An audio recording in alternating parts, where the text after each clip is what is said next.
আসসালামু আলাইকুম। আমন্ত্রণ বাংলা ভিশন সংবাদে আপনাদের সাথে আছি আমি ফাতেমা জান্নাত আইরিন। শুরুতে বিআরবি কেবল সংবাদ শিরোনাম। করোনা পরিস্থিতিতে বিপর্যয়ে পড়া রপ্তানি ধীরে ধীরে বাড়ছে, কমেছে আমদানি, বন্দরে নেই জাহাজ ও কন্টেইনার জট।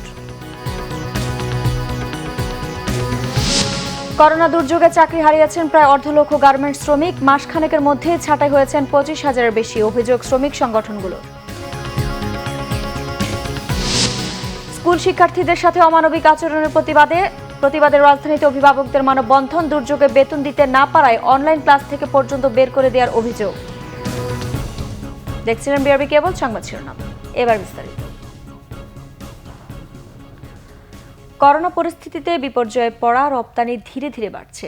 এতে দেশের অর্থনীতির চাকা আবার ঘুরে দাঁড়াতে শুরু করবে বলে মনে করছেন চট্টগ্রামের ব্যবসায়ীরা। তবে কমেছে আমদানি, বন্দরে নেই জাহাজ ও কন্টেইনার জট। চট্টগ্রাম থেকে নাসির উদ্দিনের পাঠানো রিপোর্ট।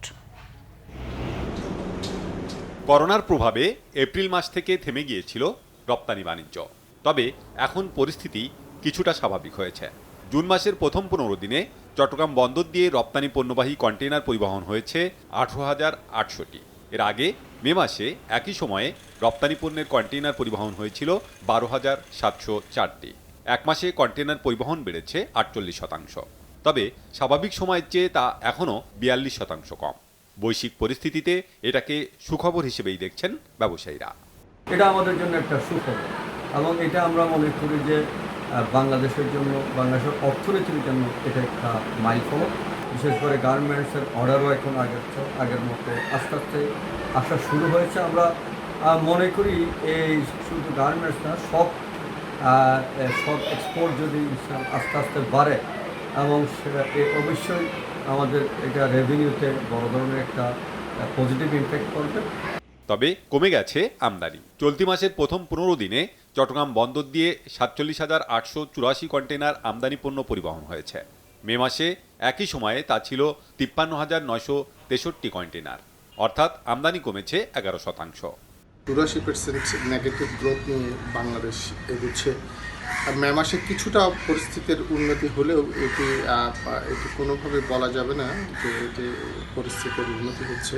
যে কোনো চ্যালেঞ্জিং পরিস্থিতির পরবর্তী একটা সময় একটি অপরচুনিটি তৈরি হয়, সেই সুযোগ ধরে রাখার জন্যে যে বর্তমান সময়টা টিকে থাকাটাই হচ্ছে এক ধরনের চ্যালেঞ্জ।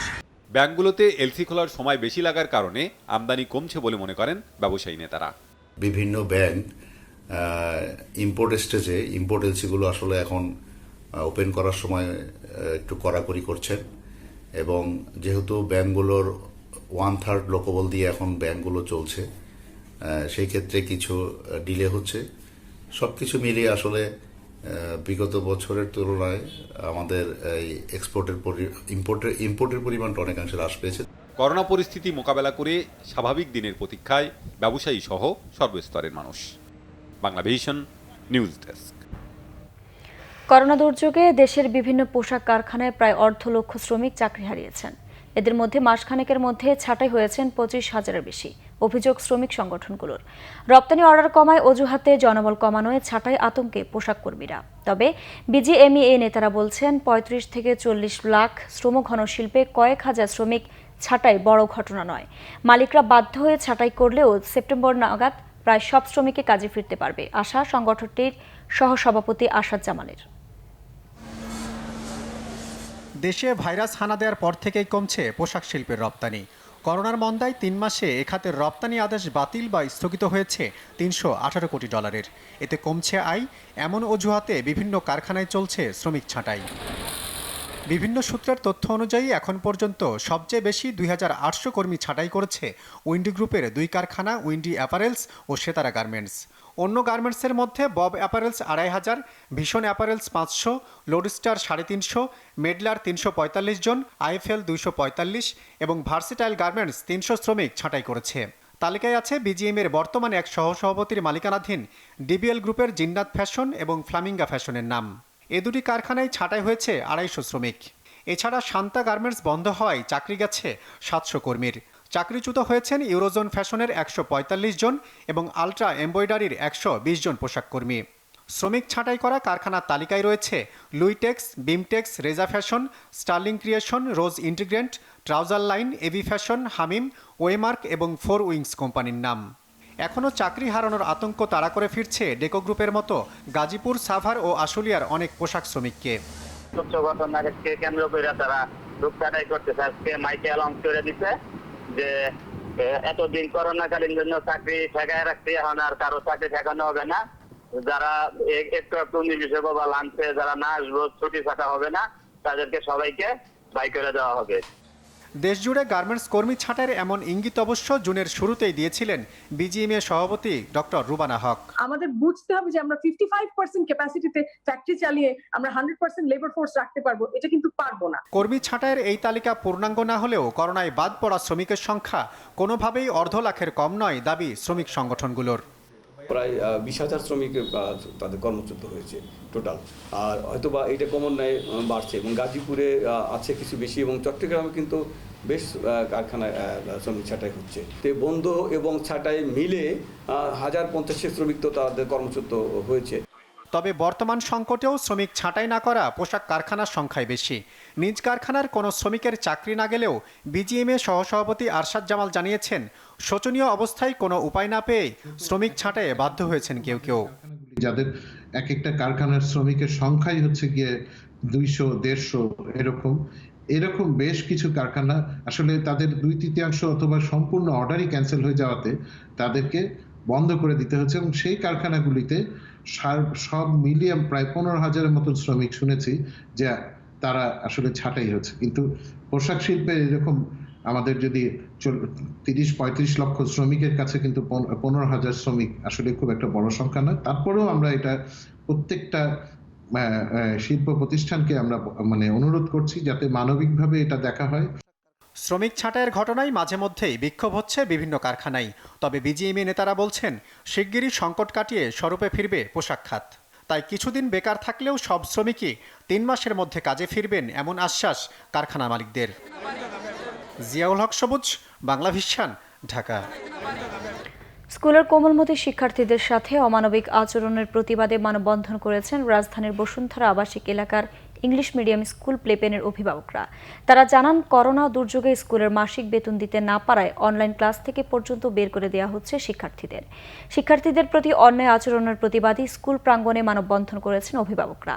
সন্তানের শিক্ষা জীবন নিয়ে উদ্বেগ প্রকাশ করে তারা বলেন, এই দুর্যোগের সময়ও সময় মতো বেতন না দিতে পারায় জরিমানা আদায় করা হচ্ছে। করোনাকালে অনেকে চাকরি হারাচ্ছেন, আয় কমে যাচ্ছে অনেকের। অসহায়ত্বের কথা জানিয়ে প্লেপেনের স্কুলের অভিভাবকদের সংগঠন বারবার চিঠি দিয়ে অনুরোধ করলেও স্কুল কর্তৃপক্ষ কর্ণপাত করছে না। অভিভাবকরা আরও জানান, দীর্ঘ 3 মাস স্কুলের কোনো কার্যক্রম না চালিয়েও মাসিক বেতন সম্পূর্ণ পরিশোধের চাপ দিয়ে আসছে প্লেপেন স্কুল কর্তৃপক্ষ। করোনাকালে বেতন 50% কমানো, মহামারী শেষ না হওয়া পর্যন্ত বেতন বৃদ্ধি না করা, বেতন দিতে না পারলেও শিক্ষার্থীদের অনলাইন ক্লাস করতে দেয়া এবং বিলম্ব ফি মওকুফের দাবি জানিয়েছেন অভিভাবকরা। টিউশন ফিসের কারণে অনলাইন ক্লাস থেকে আমাদের বাচ্চাদেরকে বের করে দেওয়া হচ্ছে। এটা প্রচন্ড রকম অমানবিক। একটা বাচ্চার উপরে যেই প্রেসার পড়ছে, এর দায় কে নেবে? নেক্সট সেশনে যেন কোনোভাবেই টিউশন ফি ইনক্রিজ না করে। যদি এটা ইনক্রিজ করে তাহলে আমরা কিন্তু অনেকেই বাচ্চাদের পড়াশোনাটা কন্টিনিউ করতে পারবো না, যেটা আমাদের বাচ্চাদের জন্য খুবই ক্ষতিকর, ভবিষ্যৎ প্রজন্মের জন্য একটা বড় ধরনের অন্তরায় হয়ে যাবে। গলদা রেণু উৎপাদনে সফলতা পেয়েছে বাগেরহাট সরকারি মৎস্য বীজ খামার। রেণু উৎপাদনকারী বাণিজ্যিক হ্যাচারিগুলো যখন বন্ধ, তখন এই সফলতায় স্বস্তি ফিরেছে চিংড়ি চাষের সাথে সংশ্লিষ্টদের মধ্যে। বরাদ্দ ও জনবল বাড়ালে জেলায় পোনা সংকট কেটে যাবে বলে আশা মৎস্য বিভাগের।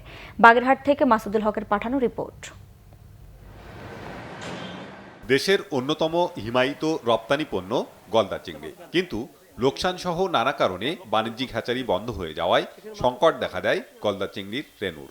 সারা দেশে গলদা রেণু উৎপাদন হ্যাচারিগুলো যখন বন্ধ, তখন 2.5 লাখ গলদা রেণু উৎপাদনে সফলতা পেয়েছে মৎস্য বীজ উৎপাদন খামারটি। তবে তা চাহিদার তুলনায় কম হলেও আশা জাগিয়েছে চিংড়ি চাষিদের মনে। সরকারি হ্যাচারি রেণু ছাড়িছে, আমরা খুব ভালো হয়েছে। হ্যাচারিতে গলদা চিংড়ির রেণু পোনা উৎপাদন করতে পারছে না।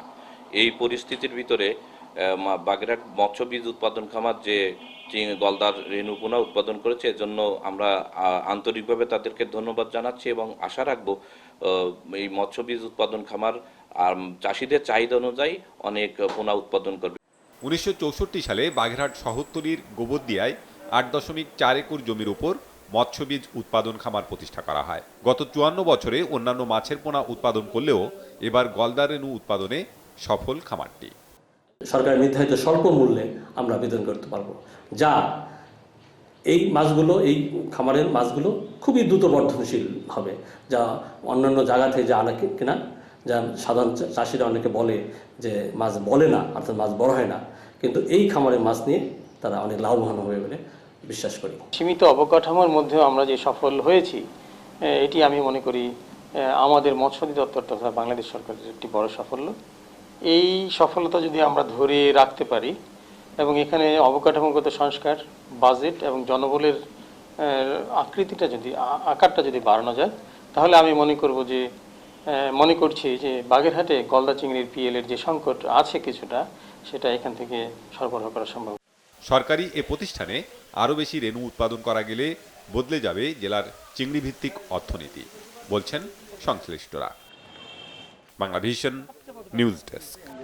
সারা বিশ্বে করোনা ভাইরাসের সংক্রমণ দিন দিন বেড়েই চলেছে। মাঝে বেশ কয়েকদিন সংক্রমণের হার কমে গেলেও চলতি সপ্তাহ থেকে আরও বেড়েছে। যেসব দেশে সংক্রমণ প্রায় বন্ধ হয়ে গিয়েছিল, সেসব দেশেও নতুন করে সংক্রমণ দেখা দিচ্ছে। গেল মাত্র কয়েক ঘন্টায় সারা বিশ্বে প্রায় 10,000 মানুষ সংক্রমিত হয়েছে, যা প্রতিক্ষণে বেড়ে চলেছে। বর্তমানে সারা বিশ্বে 93,55,000 মানুষ করোনা সংক্রমিত হয়েছেন, আর মারা গেছেন 4,80,000। করোনা দৈনিক মৃতের দিক দিয়ে গত কয়েকদিন ধরে শীর্ষে রয়েছে মেক্সিকো। ওয়ার্ল্ড ওমিটার জানাচ্ছে গত 24 ঘন্টায় দেশটিতে প্রায় 800 মানুষের মৃত্যু হয়েছে। মোট মৃত্যু 23,500, পাশাপাশি আরও 6,500 মিলিয়ে প্রায় 2 লাখ মানুষ করোনায় সংক্রমিত হয়েছে দেশটিতে। দৈনিক মৃত্যু তালিকাতে এর পরেই রয়েছে লাতিন আমেরিকা দেশ ব্রাজিল। তবে দেশটিতে ধারাবাহিক মৃতের সংখ্যা কমে আসছে, যদিও মৃতের সংখ্যা প্রায় 53,000।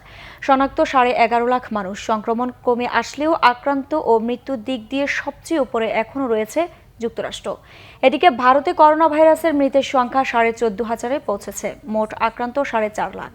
সংক্রমণের সংখ্যার দিক দিয়ে ভারত চতুর্থ আর বাংলাদেশ 17তম। করোনা ভাইরাসের সংক্রমণ রোধে 75 দিন বন্ধ ছিল হিলি স্থলবন্দরের আমদানি রপ্তানি বাণিজ্য। এতে সরকার রাজস্ব হারিয়েছে প্রায় 80 কোটি টাকা।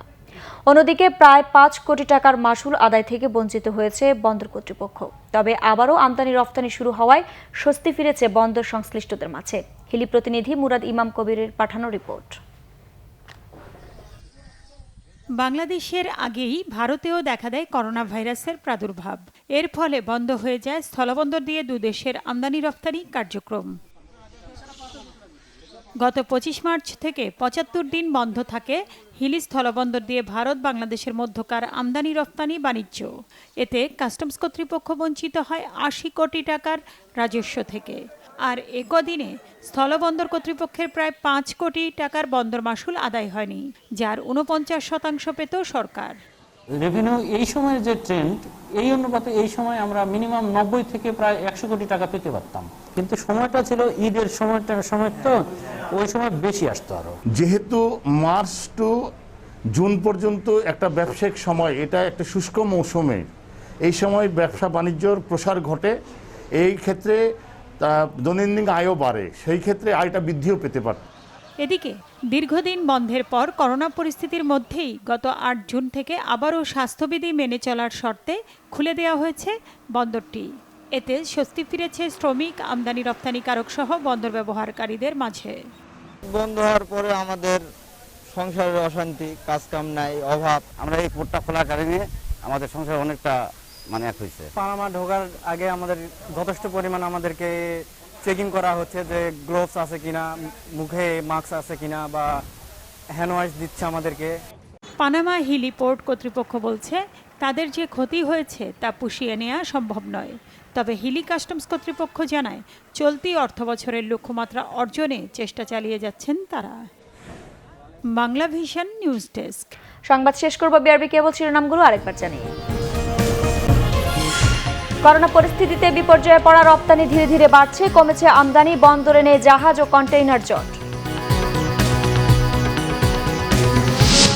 করোনা দুর্যোগে চাকরি হারিয়েছেন প্রায় অর্ধ লক্ষ গার্মেন্টস শ্রমিক। মাসখানেকের মধ্যে ছাঁটাই হয়েছেন 25,000-এর বেশি, অভিযোগ শ্রমিক সংগঠনগুলোর। স্কুল শিক্ষার্থীদের সাথে অমানবিক আচরণের প্রতিবাদে রাজধানীতে অভিভাবকদের মানববন্ধন। দুর্যোগে বেতন দিতে না পারায় অনলাইন ক্লাস থেকে পর্যন্ত বের করে দেওয়ার অভিযোগ। দর্শক, এ ছিল এখনকার মতো। পরের সংবাদ সকাল 11টায় দেখার আমন্ত্রণ রইল। এছাড়া বাংলাভিশন সংবাদ ও সংবাদ সংশ্লিষ্ট অনুষ্ঠান দেখতে লগ ইন করুন facebook.com/বাংলাভিশন এবং সাবস্ক্রাইব করুন youtube.com/বাংলাভিশন নিউজ। এতক্ষণ সাথে থাকার জন্য ধন্যবাদ সবাইকে।